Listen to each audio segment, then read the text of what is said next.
The flight of the steppe eagle. It is one of the most breathtaking sights you can ever see. This eagle makes its home in the Kazakh steppe. It is soaring up in the bright blue sky. Suddenly, it dives down. It reaches a speed of up to 120 miles an hour and returns to the falconer's hand. In its sharp claws, it carries a rabbit. Here on the Kazakh steppe, falconry is a way of life. It is a sport and a way of hunting that goes back over 10,000 years ago in Central Asian tradition. Falconry is so old, it even came before the invention of writing. Genghis Khan, the 12th century conqueror of Central Asia and China, had lots of birds of prey.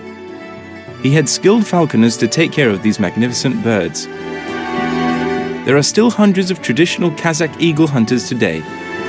It is also very popular as a pastime with young Kazakhs who want to take up something traditional. There are lots of schools of falconry in Kazakhstan.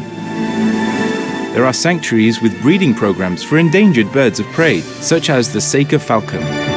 Peregrine falcons and northern goshawks are also common birds for falconry, but the steppe eagle is the most popular. This impressive bird has a 6-foot wingspan and a proud gaze. It's no surprise that this noble creature is a symbol of Kazakh national identity.